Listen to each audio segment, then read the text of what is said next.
Well, welcome to See Hear Love. I'm your host, Melinda Estabrooks, and this is our third stop on our coast-to-coast conversations across Canada, and we are in the mighty and strong Saskatchewan, and I'm joined by and with my beautiful co-host, Miranda. Hi, Anne. How are you in British Columbia? Hi, Mel. It's good. I'm so good. The sun is shining. Finally, we're living in a rainforest, really, in British Columbia, so we get a lot of rain. But today is beautiful and sunny. Yeah, it's been beautiful here in Ontario, and I did some gardening this weekend, which was great. But hey, let me ask you this. So currently, today, and over the weekend, what have you been reflecting on that really pertains to as we kind of go across Canada to hear the stories of everyday women? What have you been reflecting on lately? Yeah, this has been an interesting week, this has been such an interesting time. There's so many things I feel like that are buzzing through my mind. I actually took some time on the weekend and just walked outside, and it was raining, and then my whole family went, "What, you're walking out in the rain?" I'm like, yeah, like without an umbrella. Like I just needed to, it was like the rain clouds are crying, and I could just let myself cry too. And I think what I've been reflecting on is entering, it's hard to put words to it, but entering into some areas that I didn't even think were there in my mind, in my insecurities, in my my psyche, really, where I have taken myself to the blast of the past.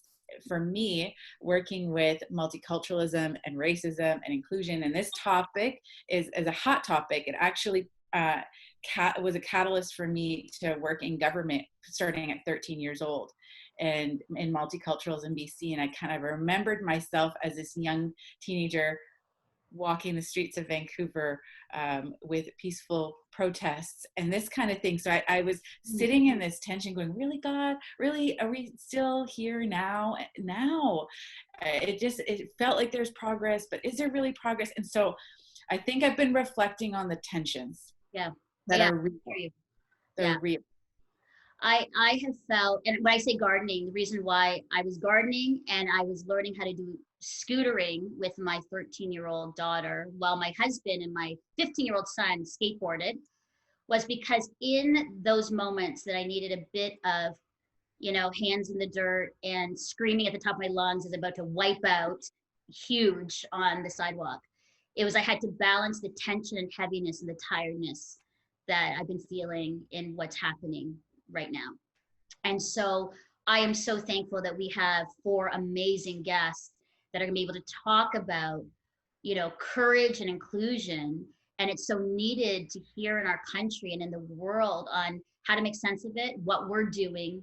And I think it's a really important conversation. So I'm really excited to hear this because I need some more women to kind of talk about and find a safe place to talk through these hard issues. So I'm so glad that we have with us Joselyn Effa, Kim Cooper, Char Quiring, and Kallie Wood with us today. And ladies, I'm so glad that you're here from Saskatchewan. So let's start with Joselyn. How about you just do a quick introduction and where you are living now in Saskatchewan? Okay, so I'm Joselyn and I'm married and I have 2 kids. So I have a 3-year-old girl and I have a 1-year-old son. So super busy, and I'm hoping like they can all stay downstairs. But I work as a nurse in the operating room, and then on top of that, I just dabble in all kinds of things like photography and blogging, and so that's a little bit about me.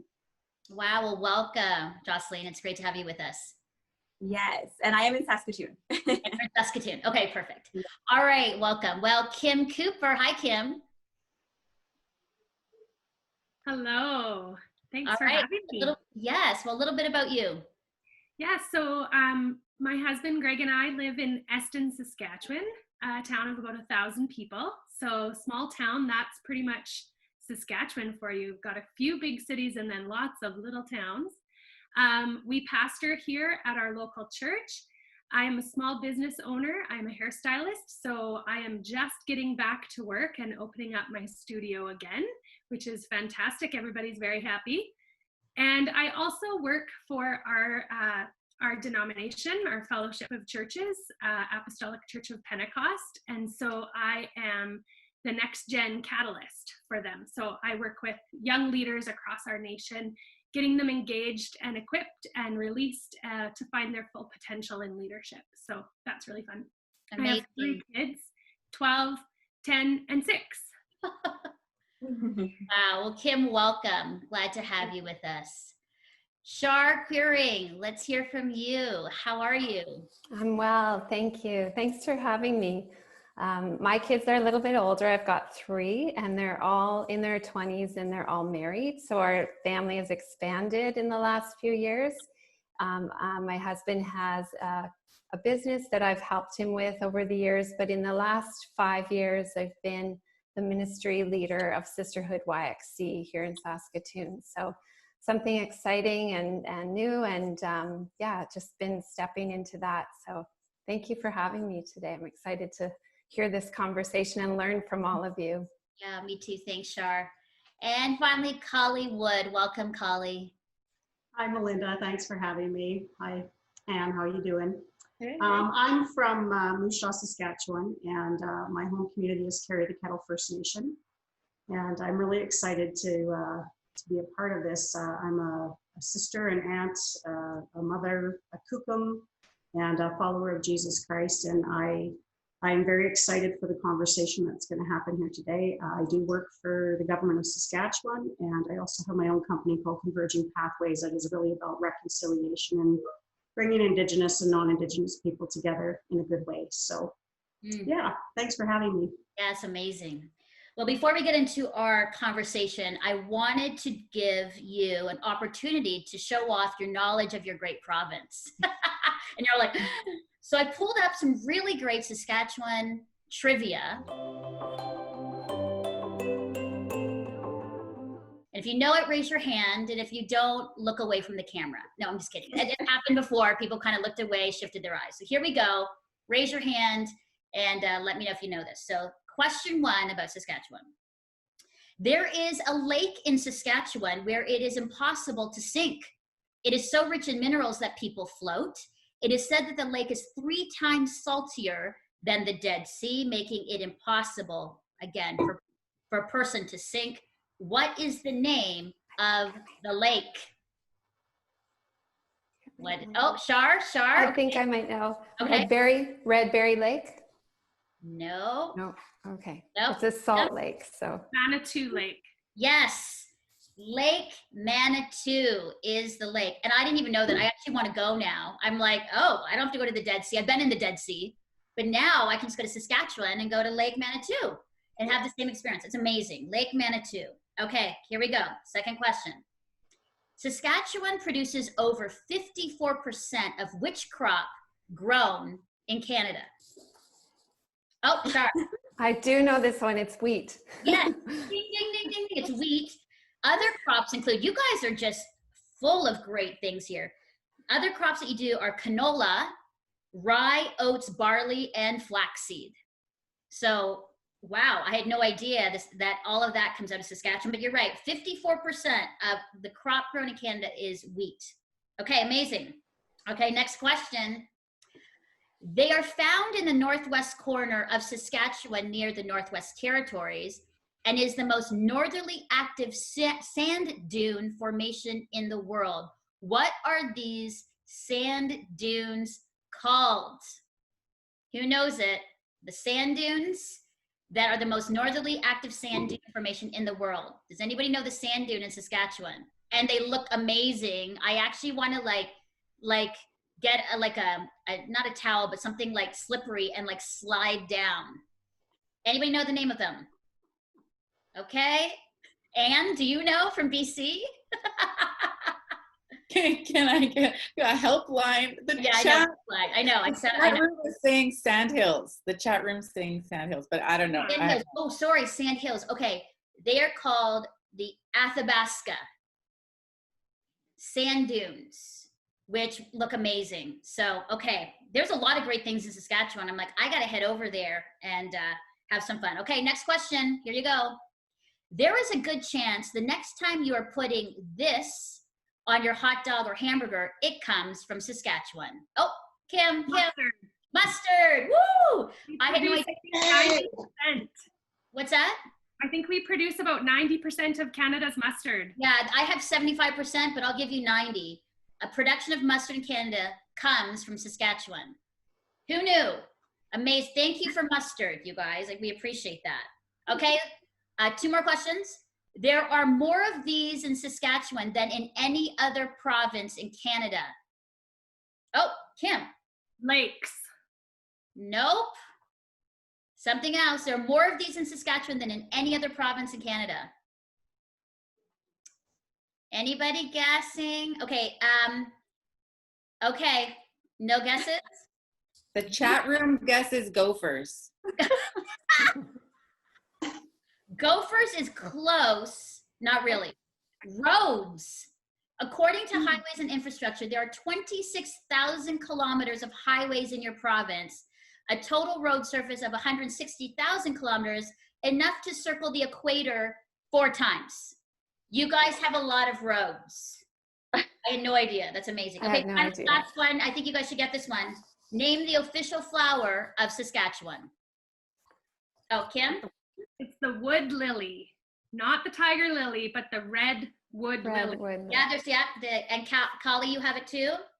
Yeah. Yeah, the Western red lily is your official flower. Okay, not bad, not bad. Maybe after this conversation, we all can start looking about for trivia for Saskatchewan. But it's fascinating though. I love knowing about what each province holds and who they are and what's going on there. I had no idea, especially from someone from Ontario. It's amazing.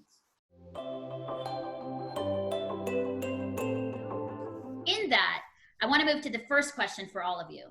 What is something unique about Saskatchewan where you live that you just love and enjoy? Let's start with Kallie. What do you just love about Moose Jaw and just where you live? I think for me, and I mean, not just for Saskatchewan and Canadians and in Moose Jaw, but our Canadian snowbirds. They've had a difficult couple of weeks here and we welcome them home, which very much fits into what we're doing here. We welcomed them home last week. And, you know, the whole community came together and everyone did hearts and welcomed them visually to the, you know, so they can heal and go forward. But they are definitely heroes in Canada and definitely in Saskatchewan and definitely in our city. So it was a sad welcome home, but nice to have them back here on ground. That's beautiful, Kallie. Thank you. The snowbird. Yeah, wonderful. Joselyn, what about for you? I'm the person that was like, oh, I don't want to live in Saskatchewan. I want to be in the mountains. But the one thing I absolutely love about at least Saskatoon is our summers are so beautiful. We have so many lakes. So I definitely feel like you cannot beat a summer of food and lakes in Saskatoon, Saskatchewan at least. That's awesome. That's beautiful. The lakes, which is what Kim said. We thought it was like lakes, you had more lakes, it was roads, but I have heard that you have a ton of beautiful lakes that you can be out on. It's amazing. Mm-hmm. All right, thank you. Okay, Kim, what about you? Well, like I said, I live totally in secluded rural Saskatchewan, and so obviously our sunsets are phenomenal. Mm-hmm. But when I was thinking about it, I was thinking about how much I grew up in Alberta, and I love Alberta, but the people in Saskatchewan are just so friendly. And so when we moved to Eston, when we moved to North Battleford, my kids were like, how come everybody waves? Do you know all these people? And so the farmer wave, you all know it, right? Mm-hmm. Where they're holding on to the steering wheel and they just, everybody waves. I love that. I should start that in Ontario, but I don't know what the reception would be for that if I just started doing the farmer wave down the highway in Toronto. I'll try it, Kim. We'll see. We'll see if it works the same way it does in Saskatchewan. That's awesome. That's great. Char, what about you? What do you love about Saskatoon and Saskatchewan? Yeah, well, I grew up in Ontario, Southern Ontario, and I moved when I got married to Saskatoon. And I would have to agree with Kim. The people are amazing, very friendly, just a real genuine small town feel, and helping each other out. But I love the river too. The river is accessible to everyone, and especially spring, summer, fall. There's just miles and miles of paths that are really beautiful, and people are on there all the time. So those are kind of my favorites. Okay, so what I'm hearing, it's beautiful. Snowbirds, lakes, sunsets, the people, the rivers. I mean, it's time for a vacation in Saskatchewan. For anybody outside of Saskatchewan, I think it's time for us to do a visit, because it just sounds so, so beautiful. So I'll have to, and we're gonna have to definitely go there at some point. In the summer, please, because I have in the summer, I'm heading to Saskatchewan. It's like -50. You feel like your teeth are I love it. But the warmth of the people make up for the cold of the weather. It may be cold outside, but the warmth of the people inside is like worth it. That's actually good. That's the new motto for Saskatchewan. Well, thanks for sharing that. I just love to hear what you love about the province that you live in. I think that's so important, that where you live, you love. And if you don't, then you find places and ways to really love and dig into the space that God has put you. And today, I think more than ever, the topics that we're talking about are really important for us to discuss and to listen to, as well as for what is happening currently. And so today, the two topics that we're going to be talking about are courage to do the hard thing, and inclusion, that everybody belongs to the table, and that we as women who follow Jesus are to invite all those to our table. And I know these two topics are important to Hear It, See Here, Love to us, because those are two of our core values that we kind of measure our shows and discussions with. And I know those two topics and themes are really important to each one of you. So I want to start off with courage. I want to hear an instance where, for you as a woman here in Saskatchewan, you demonstrated courage in doing the hard thing. Maybe it wasn't the popular thing. It wasn't the thing that people thought you should do or liked what you did, but you did it because you were deeply convicted or knew that it was right. So I want to start off, Kim, let me start off with you. Just maybe share an instance on where you demonstrated great courage. So we've lived here in Eston for about 6 years now. And before that, we lived in North Battleford, Saskatchewan. And my husband and I actually ran a home for teenage girls that would be placed with us from the Ministry of Social Services. And so I had 2 kids of my own at that time. And at any given moment, I could have 3 to 5 teenage girls living with us. It was a fantastic time in my life, obviously stretching and trying. I feel it was one of the best jobs, most suited to my personality and my giftings. But as we were, I was driving home from my parents one day, and Greg and I had been discussing what would happen next, what was our next move, what were we going to be doing, what was the Lord directing us to do. And I really felt that he told me that we needed to move to Eston for my husband to pursue finishing his degree, just so that he could move forward in what he was feeling called to do. And so as we prepared to do that, I was pregnant. We ended up having my husband, we thought he was struggling with cancer. Like, we thought we were waiting for that diagnosis. He had a mass in his lung. I quit my job. I had to grieve the loss of the job that I loved. And not only that, but also saying goodbye to those girls who had called me mom, who had been a part of their lives. For some of them lived with us for over 2 years, 2.5 years. And so, but I really felt the sense in my spirit that the Lord was moving us on to something new. But what we were doing was so good and so needed. but I had to trust that God had something that we needed to do. And it didn't make sense. It didn't make sense for us to move. I have never had closer friends than the ones I had in North Battleford. And it was really tough, and I grieved. But through this whole season, even in this season where we've been dealing with COVID and being stuck at home, and as we've been pastoring our church and our community, this verse keeps coming up to me in Jeremiah 17:7. Blessed are those who trust in the Lord and have made the Lord their hope and confidence. They are like trees planted along the riverbank with roots that reach deep into the water.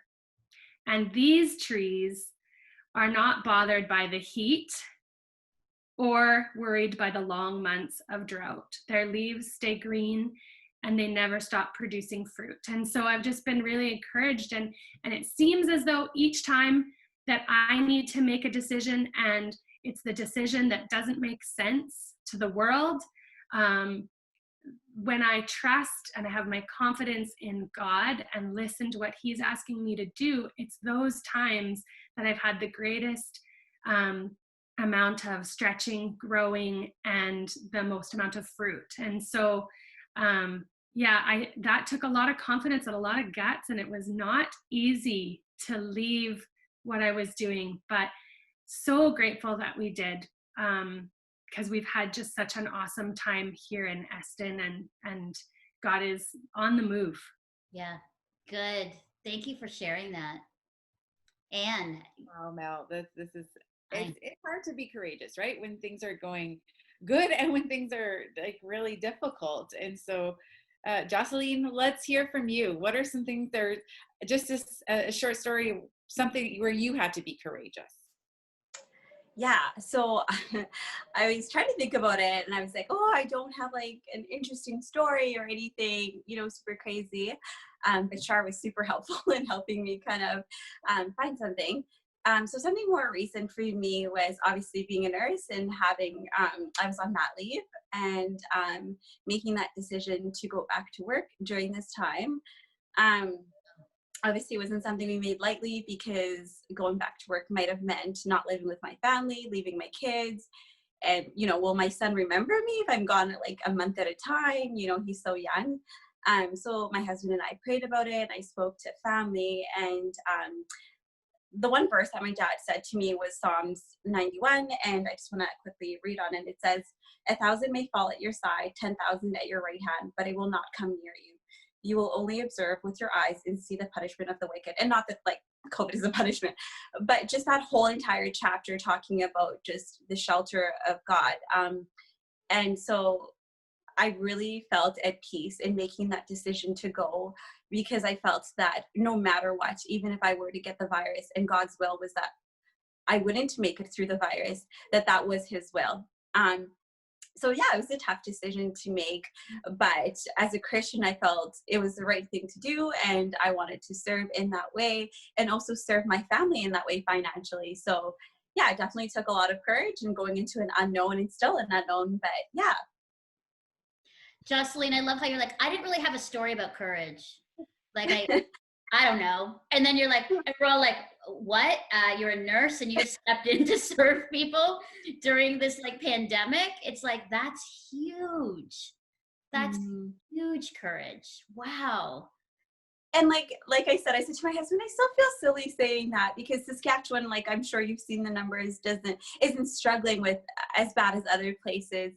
And yeah, so I want to note that God has answered my prayer in that I am in a safe environment. So I do feel very safe, and I feel that is His provision as well, and that I'm thankful to be in a safe area, even though there's still risk. So yeah, I was like, oh, I feel silly. I don't know if it's a story of courage, but hopefully. Oh yeah, it is. Absolutely. Yeah. And thank you for your courage in that, and thank you for your great work. As a frontline worker, we so appreciate you and what you do. Yeah. Char, why don't we hear from you? What's something that you needed to do that was difficult, hard things? Yeah, when I was thinking about this too, there are many things that take courage in our daily lives and over the years, but something in the last few years was really stepping out of what was comfortable to me, to be obedient to what God was asking. And he was asking me to lead Sisterhood, to take on something that is brand new, unknown in our city, and with a person that, I feel when I look at other leaders that there's things that I'm missing as a leader that I felt needed to be there in order to do the job of raising this up. And so God just said, step into it. There was people who spoke into my life, and it was really cool too, because Anne was one of the first people that I reached out to, after being at a women's conference in Village Church, and just loving the generations that were getting together and learning and growing and just building relationships. And I knew God was asking that same DNA to be planted here in Saskatoon. I kept giving ideas to other people, and finally my pastor's wife looked me in the eye and she said, I think the one that has all these ideas is the one that God is asking. And deep down I knew it was true. It was just I lead sometimes in fear, which I've realized that it is actually a gift to not be confident in everything that I do, because I truly rely on God, and I truly rely on a strong team that he brings together with all the different parts. And I think that he's told me he did that and created me that way so that it would demonstrate the kingdom work. You do it in sisterhood, you do it in God's family. I'm not supposed to do everything on my own. And sometimes we do. If we have those giftedness, we're just like, oh, I could do that, or I could, and because I don't have them, I actually am reliant on other people, and I'm reliant on God. And so, so that was a step of courage. And I'm just so thankful that I was obedient, and I just didn't stand behind somebody or beside somebody saying, why don't you do this or that, knowing full well that it was God who was asking me to do it. So. Oh, Char, I love that. How many of us women hear the idea, get the sense, and go, that's not for me, that's for somebody else, that I'm supposed to tell that person to do that, or encourage that person, or pray with that person to do that. And really God's saying, no, it's you. Mm-hmm. Right? And you feel ill-equipped, or you don't think you're the right person. He's like, perfect. You're exactly the one I want to use. Exactly. The ill-equipped and the one that doesn't think they should be the one is the one that God's like, great, perfect. Yeah. So it's all about me. So thank you. That's awesome. And Sisterhood, can you just say a little bit about that, what it is? So Sisterhood is a multicultural, multi-generational group of women who gather and empower and mobilize. We've been going for about 5 or 6 years. There's all kinds of different aspects to it. One of the initiatives that's just coming out of there now is Inspire Our Nation. And Kate Say, if you know who she is, she's taken a lead on that. So we love what God is doing through us. And even as we work together, I feel like there's been so much, there's been organic mentorship that has happened. There's been connection, and there's also been God using so many different gifts in through sisterhood. Often back, when I was growing up in the church, if you were a worship leader, if you were a pastor, if you were a teacher, you had your position. You knew where you served in the church, right? And now we've got, Joss is an example. She's a photographer, and she's creative, and we've used all kinds of different creativity to bring together a beautiful relationship of sisterhood, and to use it to further God's kingdom. Amazing. Awesome, Char. Thank you. I think Kallie, it has been part of your job description. Courage, do hard things. From our short conversations, that's just part of who you are. So nailing it down to one story might be difficult, but can you share with us something that has been courageous, maybe something that has been difficult to do in recent times for you? I can. Thanks, Anne. I was really excited about this topic.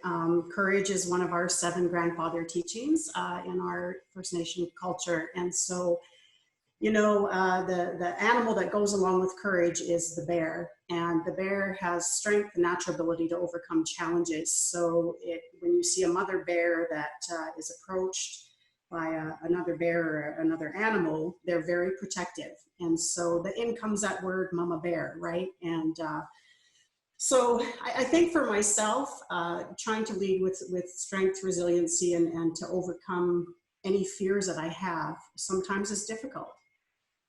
Particularly coming from a First Nation lens, you know, when we're talking about inclusivity and we're talking about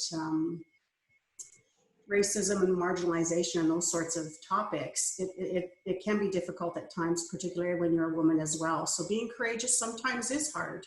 You have to get comfortable being uncomfortable very quickly in some settings. And so in my story, I think for me, coming into starting Converging Pathways, leaving my career and following what people in my circle and where I honestly believe Jesus was leading me was to where I am right now. And I'm very, it's funny when you step into where you think you should be, it's a different in how you lead. It's different in who you are and how you lead with integrity. And you know, I always reflect back, and I'll read it here. Joshua 1:9 is one of my favorite, you know, and it's be strong and courageous and do not be frightened or dismayed, for the Lord your God is with you wherever you go.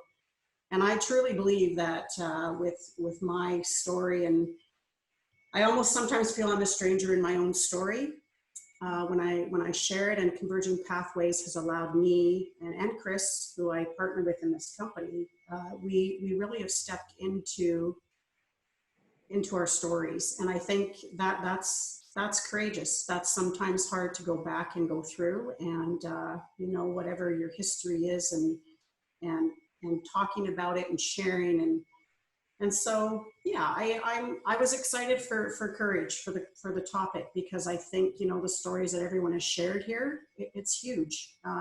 Where we sometimes don't think we're being courageous, we are, you know. And when Joss talks about going in and you know, being a nurse and going in COVID-19, that's huge. That's courage.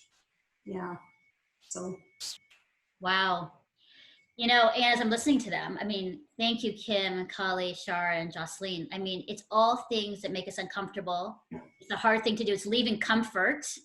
Like everything sounds like we left comfort, what we know, what we liked, what made sense. Like I had a great business. I had great friends. I was comfortable kind of being in the background. You know, I'm a mom, I'm a fashion blogger, and I can do my thing. And all of these stories that you've shared, you've had to step out of those things and trust God, and the outcome has been amazing. Like I look at where you all are now, and it's like, this is where you need to be. But you wouldn't be here if you hadn't stepped out into, you know, in that courage. And your thoughts? Yeah, I think that it definitely, that stepping out, it's actually like a physical movement to go from comfortable to uncomfortable, to going from being maybe in hiding to now being in more of a public role, even facing our fears. Because we can be like by ourselves and facing our own fears there, but it eats us up. And now actually confronting fear is different. That all of that takes courage. Yeah. I think I love what Kallie was saying about the mama bear. That's obviously where it comes from, but that whole sense of the mama bear coming and saying, nope, not my cubs, not this, right? It's beautiful, Kallie. I love that imagery. Well, we're going to take a short break now. And when we come back, we're going to talk about the importance of inclusion and how we ensure inclusion of all people in our own lives, in our own personal space, home, where we work. And I think what a timely conversation that is needed today. Stay with us.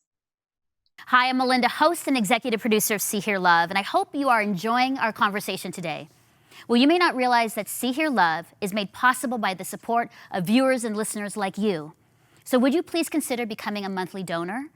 Any gift goes a long way in helping us build a community of women and men who talk about real issues and struggles as we navigate our faith together. Well, please go to seehearlove.com now and click on the big purple donate button.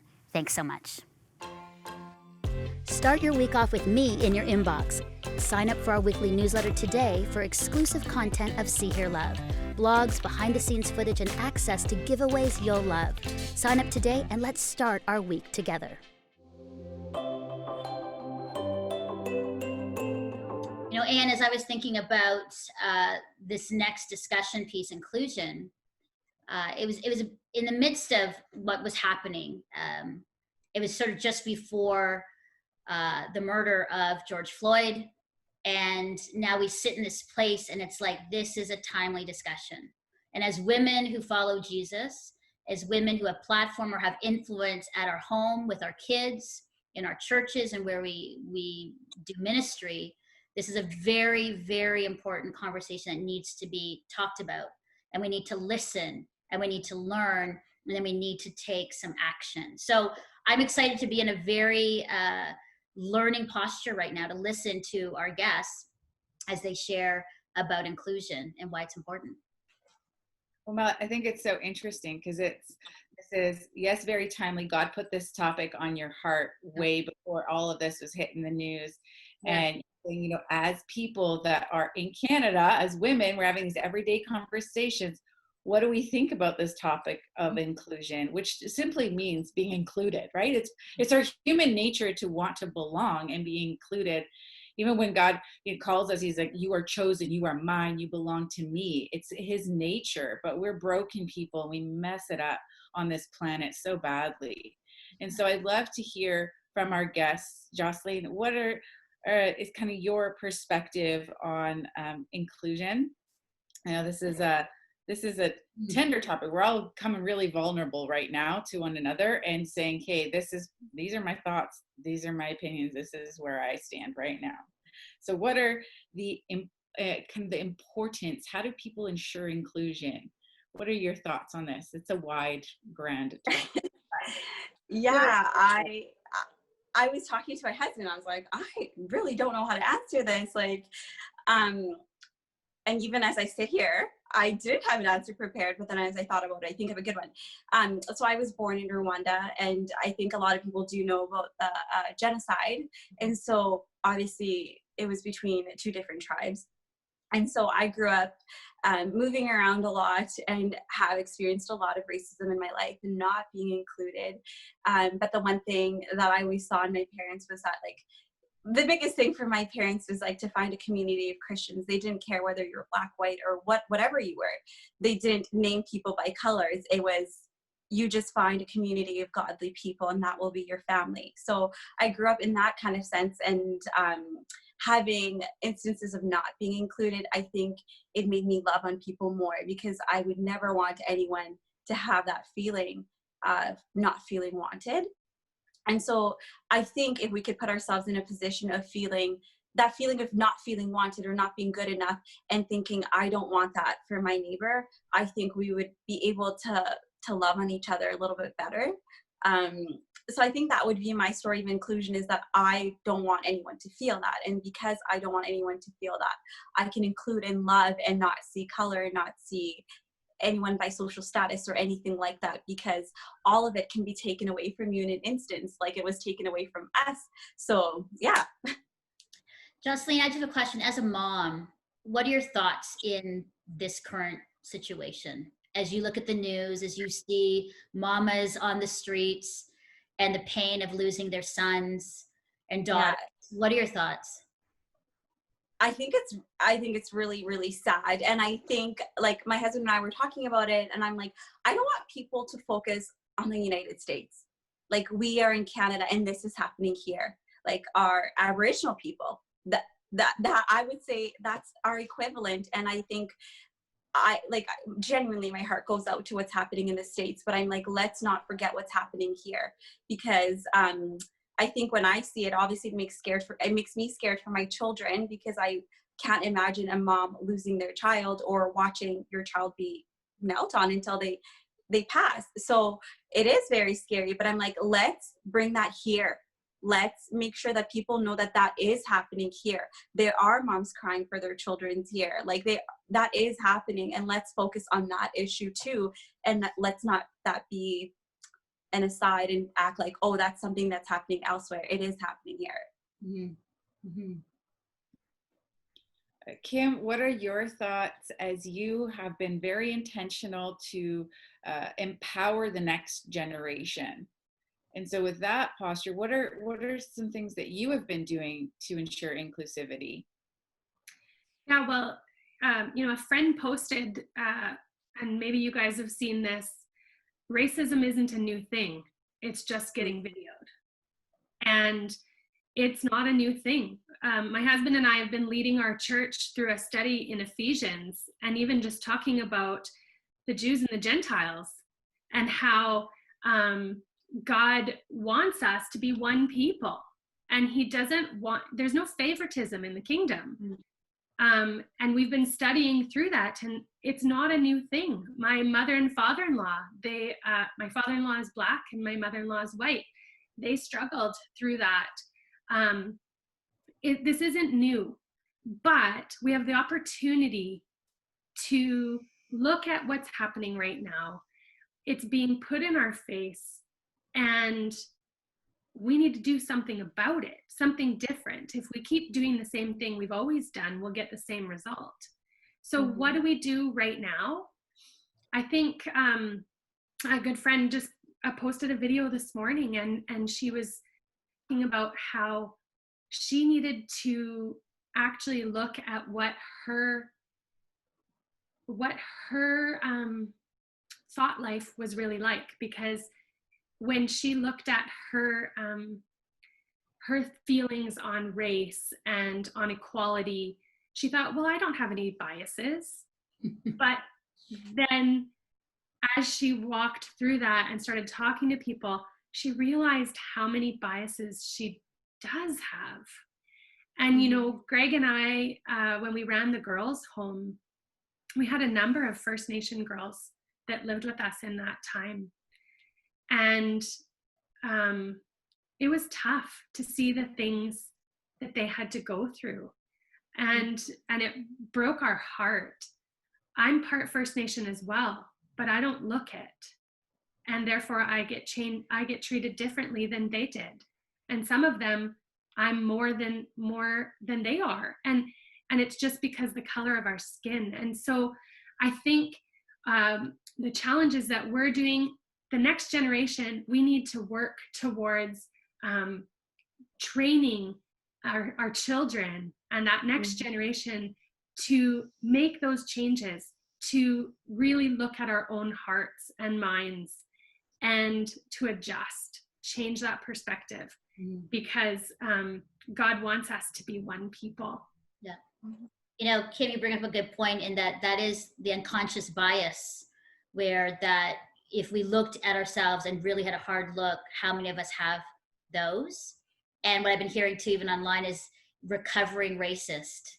Like that's how people are saying, I'm a recovering racist, because we all have these things about people and people group that we may not think we do, but if we actually drill down, we have assumptions, we have judgments, we have these, preconceived ideas about people based on color or family of origin learnings or anything like that. And I think, as we look at ourselves and next generation, how do we as moms and dads and leaders help next generation address that? That's really important.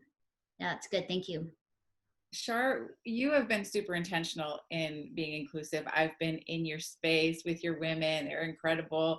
And how you lead team is so admirable. What are some practical ways that you have implemented? You're extremely intentional with who you have on your team. What have you done? What are some practical tips you would give to someone who is wanting to be inclusive, but not knowing how to do that? Well, first of all, when I saw the word inclusion and inclusiveness, I think we can admit that it's always a goal and that we've never arrived. So we always have to be intentional with it, because we're not there yet. And I think it's just going to continually be something that has to be on the forefront of our mind. Are we being inclusive? And just like you said, Joss, when you've walked through not being included somewhere in your life, God uses that piece, that memory, to know that that's not how you want anyone else to feel. And so I think it's so important. We've done we use our platform. We use social media to tell the stories. We have faith stories of all different backgrounds and generations, and just every kind of, like, newcomers to Canada. We put their stories on there. We give them a platform. We have panels that we did a summer series with. It was called Race, Grace, and Misconceptions. And we let the girls speak into what most people think is maybe a trait of a race or something like that, that they could speak into why that was a misconception, and how, first generational refugees or newcomers, and then the next generation, and how they had to deal with at home. It's very cultural and very, a certain way. And then in the schools, it's a different way, and just a lot of challenges for them too. So I like building relationship first. It starts with me. It starts with finding common ground. It starts with appreciating the differences, being intentional, celebrating diversity. We had a mosaic worship night where everyone could, we had dancers from Nigeria. Whatever way you worship, maybe it was painting, maybe it was this, we want to see it all, and we want to celebrate it. And we want the church to be a place where it's a tapestry, all coming together of many, not just generations, but many races, many people. We believe that that's what Jesus modeled. And like I say, it's always a goal, and it's always a work in progress, but it's really starts with me and relationships with people. And then we model that. So that's beautiful. I love how you said that there's a little bit of a difference between the new immigrant and then that first generation Canadian, and that you're even leaning into that conversation. Because my family immigrated from Lebanon. Actually, my mom immigrated straight from Lebanon to Swift Current, Saskatchewan, like a long time ago. And but I'm first generation Canadian, so my experience with culture is a lot different. I mean, I can only imagine how starkly different her experience would be. It's interesting, Kallie, that you live in this world. This is what you do. This is, whether it's local or global, you're invited into circles to talk about this very thing with inclusivity and reconciliation. So I'd love to hear from you. Oh, I think, it's kind of in everything that I do. And when we talk about equity and diversity and inclusion, it's something that across Canada, I'm happy about that in Canada, because many people, when you look at governments and you look at business models, right now everybody's trying to really do this better. And what does that look like? And I always look back again to my First Nation. We're a very matriarchal culture. And I look back on our medicine wheel, red and yellow, black and white. They are precious in His sight. Jesus loves the little children of the world. And I always extend it on to that, regardless of what our skin color is, regardless of creed or religious or race. We all bleed red, and we really need to look at that. We've done a lot of smudging and praying for George Floyd and his family. And I think one of the most powerful things that I've seen in the last week of following different things coming through, of course, social media and different sources, was first was the women, the white women that came and lined the street to protect the people that were rallying. That was very, very powerful to me. And that gets me back to one of our comments that we always use, that our Cree people use, and they say, a nation is not defeated until the hearts of the women are on the ground. And that is so true, because it is the women We lead with empathy and we lead with love, and having those voices around the table are so important for inclusion.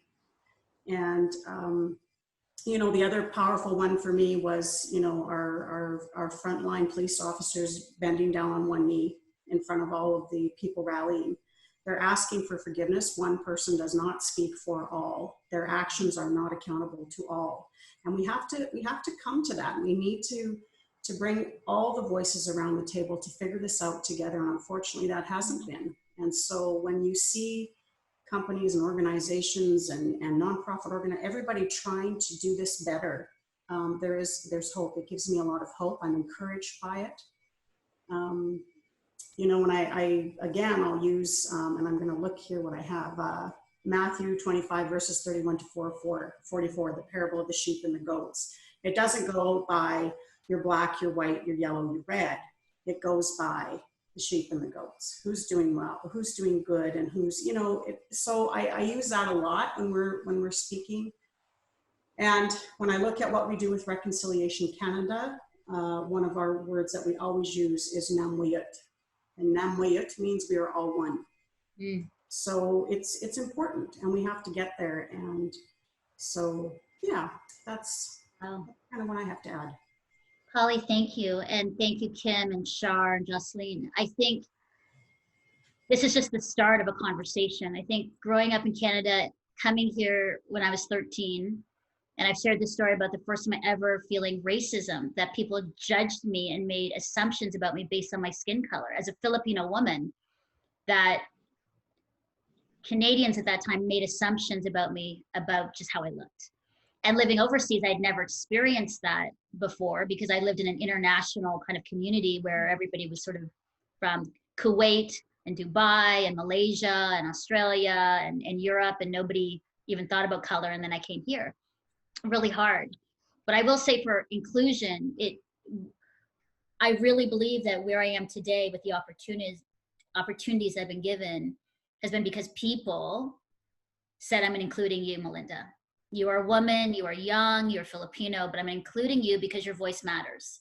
And that was men and women, old and young, Gen Xers at the time and boomers, all together, identifying me as a young woman and saying, we believe in you, we believe your voice matters, we want to mentor you. And that's how I am here. And I mean, I love Canada because I've had such, for me, Canadians who have loved me and given me opportunity. And in what you're saying, Kallie, as we look at, it's going to take all of us to help all of us, get to those places and have, equal opportunities and justice. And, and so I'm so thankful for Canadians who believed in me and looked past that, because I had some really difficult things said to me growing up in really important years of my life that, thankful for my church community and the presence of Jesus, because if I'd listened to the lies and the things based on my own race, I wouldn't be here today. And I don't even know if I'd be honestly following Jesus because of the harsh things that were said. And so thank you. Thank you all so much for sharing your thoughts about, inclusion, what it's going to take, and your story. And I know that you have a short devotional for us and for the women of Saskatchewan that I can't wait to hear. I'm just reminded as you're speaking that our words have so much power. There's power that like life-giving or death. And as you've just described both sides, a side that actually spoke out, harsh words to you, crushing words, and then the other side that countered that with life-giving words, and how that caused a transformation in your life. And I just want to throw that out there, that it's super powerful. And I know we are a panel of women that live by love. We live out this love. And so as I start, the neat thing about Saskatchewan is part of my, heritage too. My mom has some great stories of when she immigrated to Saskatchewan and how people just embraced her, just brought her in a time that it, I guess, wasn't as, common to do that. But what she realized too was that she was in a different atmosphere. It seems to be, Saskatchewan is described as this Bible Belt, part of the Bible Belt of Canada, where there's a heritage there, where the the truth of the Bible has been passed down from generations to generations. If you look at other provinces, it isn't so, but it is fruitful in the spiritual sense and in the physical sense. We've already talked about how there's like wheat and there's harvest and it's a fruitful land.